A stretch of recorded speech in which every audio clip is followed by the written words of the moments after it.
feel like I just have so many shoes that I haven't worn yet that I'm like, should I pick up another pair of shoes? Yes. I've had almost every pair the first time it dropped. As a woman in a male-dominated arena, why do you do it? Girl, do we have enough time here? We're gonna do some DIY on some sneakers. They call me the notorious DIY, okay? Welcome to Sneaker Fiends, a dope new series about all things kicks and a love letter to the women who rock them.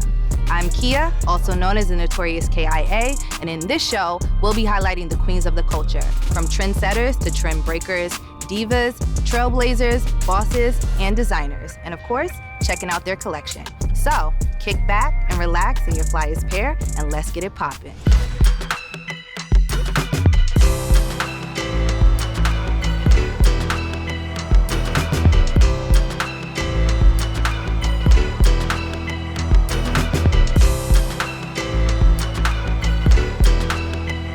Welcome back to Sneaker Fiends. Of course, we couldn't do a sneaker show without showing love to the West Coast. And a little fun fact, the West Coast actually played a little role in my love for sneakers. So shout out to them. It feels good to be back on the West Coast. So for today, we're gonna be kicking it with Genevieve Channelle. She's a style enthusiast and content creator. And then we're gonna go over to Keia Kodama, who's an artist and advocate in the art space. And we wanna see how she's making waves when it comes to sneakers art. So yeah, without further ado, let's go.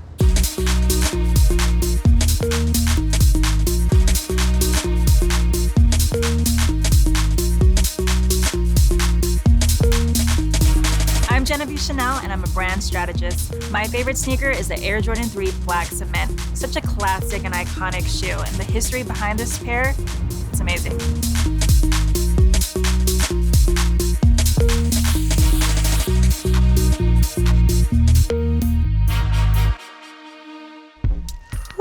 Kick back, relax. Yes. In your flyest pair. Girl. I see you. Let's take it all the way back. What would you say is your earliest sneaker memory? So, earliest memory, I was camping out with another homegirl for the Aqua 8s. And we got up at 4 in the morning to our local mall. Oh my gosh, it was dark outside. And luckily I got my pair. My homegirl got her pair. And you know, we just came up. It was great. So what inspires you to get into sneakers? Growing up, I went to high school, middle school with a bunch of homegirls that were into sneakers. And it's so crazy because, you know, we're friends now. We're friends still today. One of the girls, you know, she was a hooper. So she loved basketball shoes, you know. She was always up on that knowledge on like what's coming out, you know, what's new, what's in trend. How did you get into content creation? I got a repost from one of the retailers, right? I was wearing some Columbia 11s and like no one had this pair, I guess. It was all sold out and I just took a picture with it.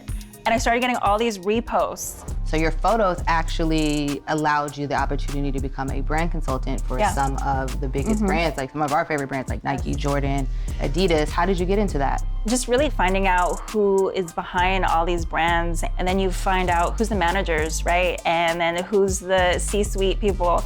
Some of these brands, you know, they do need help on how they target women.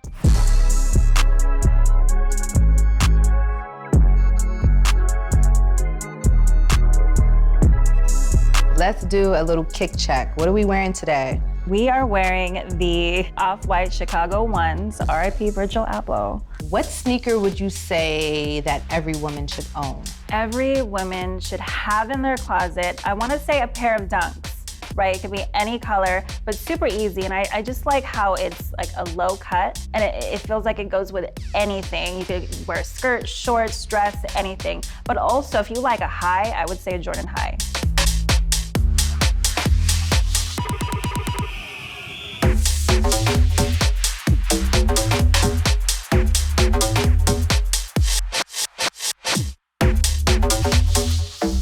All right, so as a woman in a male-dominated arena, why do you do it? Girl, do we have enough time here? I do it because I want to see more women at the top. I want to see them in these meetings, in these boardrooms. I want to see them make more decisions. You know, because again, women have buying power. And if there's not enough women at the top making these decisions, it doesn't make sense. Now, talk to us about your style, like how you pair kicks with your outfits? Like, what goes into that? I love versatility, you know, so I could dress up a pair of sneakers with a skirt, which is my favorite, or even a dress, or we could do the streetwear route, you know, baggy pants and vintage tees, or even like a blazer and suit, like what you have on right there. I love mixing it up. I feel like I've donated so many clothes over the years and they end up vintage. You gotta use the same product knowledge in sneakers for the clothing. I didn't have product knowledge when I was like 5, wearing a Disney Mickey shirt. True. That is so and now true. they got Mickey shirts everywhere. I know, my mom is a hoarder. She has all the old tees and stuff when we were younger. Like, she knew. She knew. Are you like, if I want it, I'm gonna go any route to get it? Or is like, you know, if I don't get it the first drop, I'm good? What's meant to be is meant to be. I feel like I just have so many shoes that I haven't worn yet that I'm like, should I pick up another pair of shoes? Yes. Where did you get a vest with a million pockets? You know, what am I gonna put on these pockets? First of all, lip gloss, AirPods. Like, you don't have to come out the house with a bag when you got something like that. It's tactical. I feel like I'm going camping. Camping out for shoes? Yes. I should have worn this. What's the most you ever spent on a sneaker? Oh girl, I don't even want to say. I don't even want to say, but let's just say it was a couple racks. Was it the ones you have on now? I don't want to say again, but maybe. What pair couldn't you wait to cop? I do love a good Bread 11. Yes. It's come out so many times. I've copped each time. I wore those to prom, girl, yes. So wow. I could not wait to grab a pair of Bread 11s and get my prom dress on and, you know, just show out. Let's get back to the women, because I feel like a lot of the times when sneakers come out, they shrink it and pink it, and they really just don't know their female consumer. Like, what are you noticing, like, when you're talking to these brands as far as like their concerns when it comes to women consumers? Brands are doing a way better job now compared to 4 or 5 years ago. As a women's community, if we keep shouting and yelling and voicing our opinion, they're paying attention. Now that's a woman who truly lives sneaker culture to the core. I love it. Next up, we're off to meet a rebel for the cause, a woman who's bringing awareness and attention to the culture through her love for art and fashion. Let's go meet Sacramento's own Keia Kodama.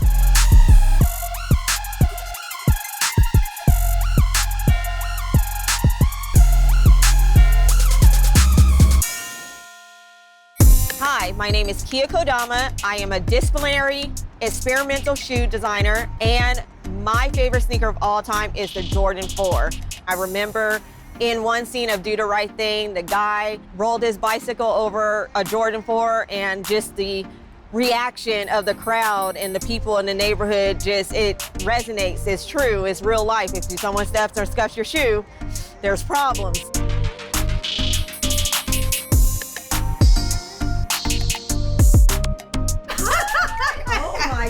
Give me a hug. All right, Kiki. I'm gonna call you Kiki. Is that all right? Because we got the same name, so it's kind of weird calling you Keia. Right.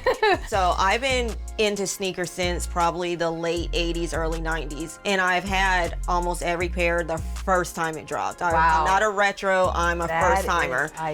So even though these are retroed, I have noticed now I'm looking for more design and style versus just something that came out in the 90s. So I'm all about design, and I love what Virgil has done with Nike and his collaborations. This is one of my favorite shoes, and I actually want it on Sneakers app. Nah. So, what? Yeah. I was just literally talking about this shoe the other day. Like, I have it. It's like art. What Virgil did with Nike and just the culture in general, sneaker culture, like God rest his soul, has been so innovative. Yes, very innovative. Another innovative shoe that I love is what Yoon did with her ambush dunks. And it's still the same silhouette, but just that extra exaggerated swoosh, just right up my alley. And then I just like the details of the back also. We gotta go with the classics. I was changing the laces so they're not laced up now, but these are my favorite sneaker. I just got those. Did you? Because I've always wanted them, probably since they came out in '94, whenever they came out originally, and I didn't get them. So like that's kind of like where I'm at right now, like getting all the sneakers I couldn't get as a kid. But yeah, I just got the Cement 3s. I love This is iconic. It will never go out of style. But a shoe that I don't wear is my Keith Haring Forums. So I'm a huge Keith Haring fan since I was a child, and when I seen these, I wore them maybe once for a picture, but these just stay as an art piece in the house. As an artist, what came first, art or sneakers? I think sneakers. It may have been simultaneously, but I do remember being more sneaker focused as a child. So I'm all about elevation. I like the highs and lows of street fashion. So having stuff that is detailed for me and mixing it with my personal style is like my goal. One thing that I do when I have a sneaker that doesn't really live up to the hype is I'll DIY it. I was thinking that too. So I have one to replace that I will DIY, but I do have some really cool DIY things that we can do together. Really? Okay, so we're gonna do some DIY on some sneakers. Yes, y'all know they call me the notorious DIY, okay? And of course, we have the Air Force One for our blank canvas. I got these dope patches. There's different ones in here. And we're gonna just do a quick DIY. So Quick, ain't nothing quick about it. We have our glue gun here, but yeah, you can do different things. I love this patch because you can actually cascade it around the sneaker and just cut the access where, you know, if it's too much. Where do you draw inspiration from? Mostly all the designers that I love. I love McQueen. Of course, Virgil will always be in there. But if I was to go high fashion, it's probably Gucci and McQueen. So I want to get something that's still a little vintage, which will be my Gucci inspired, but then something that's a little rough around the edges and elevated like McQueen. I love, love, love that, because you know I'm a fashion girl, so yes. It's not just about the sneakers, it's not just about the outfit, it's the whole entire look, like the iconic regime. Like I don't create outfits, I create looks. One of my fondest memories was my dad got me some Nike Forces. I can't remember the style exactly, but walking onto the playground with those shoes and the boys' reaction, I was like, I made it. I've arrived. Whatever the boys can do, I can do better.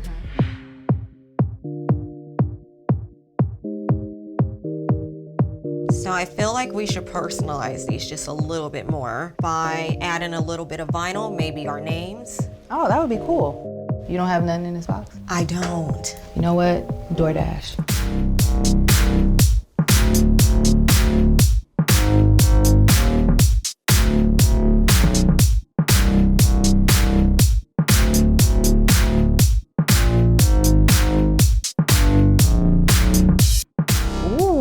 That was quick.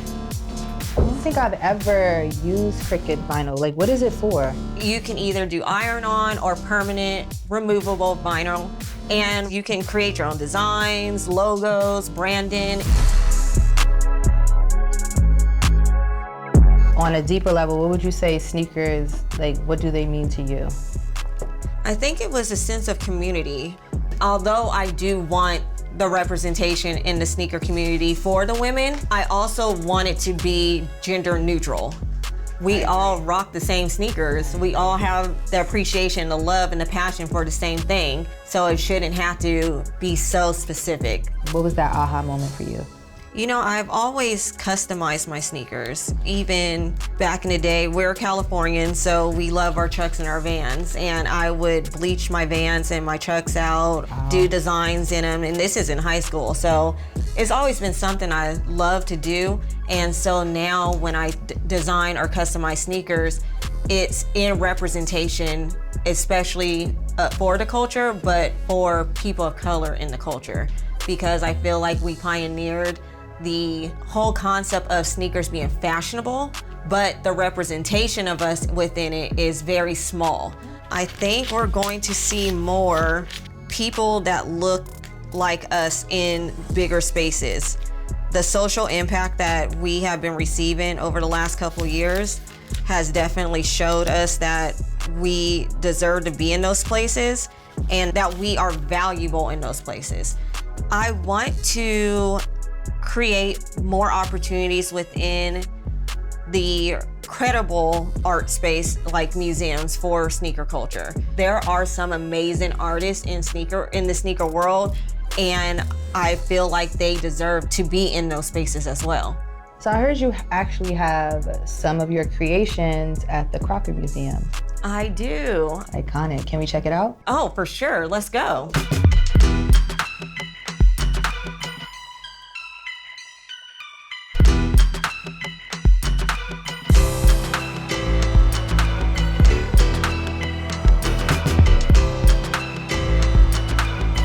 Let's do a kick check. So I'm wearing the Aleli May 14s. Love, love, love these. Green is my favorite color. What do you have on today? I have on the Jordan 1 denim, and they just released with the bamboo earrings. Love them, but I decided to bleach them out and give them a more neutral palette. All right, Kiki, we're at the Crocker Museum.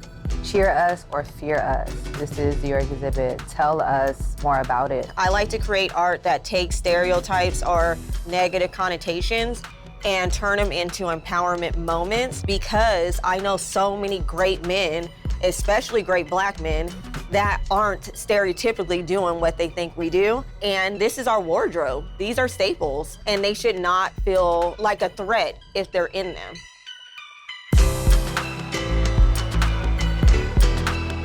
The infamous Air Force One, let's talk about it. I was a kitchen beautician for a very long time. And during COVID, I decided, for good reason, to stop doing hair. And I think in that moment, I got a little antsy. It was something I'd done so long. What message do you want people to take away from the Air Force One? So I just wanted to give something that was nostalgic to that journey for all Black women. And that's why there's so many, I mean, under the laces, there's finger waves. I put the bamboo earrings in because when you go to the hair store, you grab your earrings. I did different shades of brown, and especially here with the leather, to give different skin tones and melanin. So it was a lot of thought in representing the Black woman in that shoe. Well, thank you, Kiki, for this amazing experience, from customizing sneakers to us viewing your art in a museum. Like, that's incredible. I really look forward to seeing what else you have in store. Well, thank you for coming all the way to Sacramento. I hope you had a great time while you're here, and I totally enjoyed your company. Now let's get into One Kick, 3 Fits, where I take one dope sneaker and show you how I style it 3 different ways.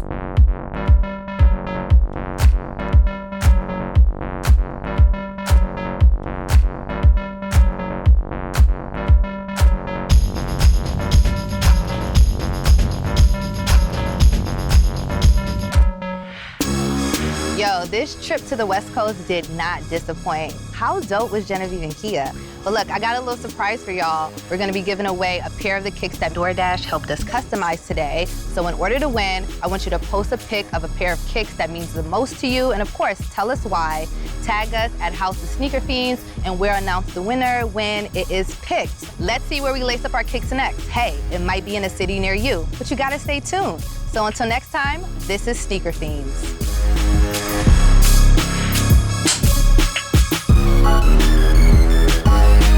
I was working on the shoe. I actually was midway through one shoe. I took one at a time. I was just like, if it doesn't work out, at least no one knows. I can just discard it. My boyfriend actually jokingly asked me how the Air Force One is coming along. And I was just like, oh, you just named the sneaker.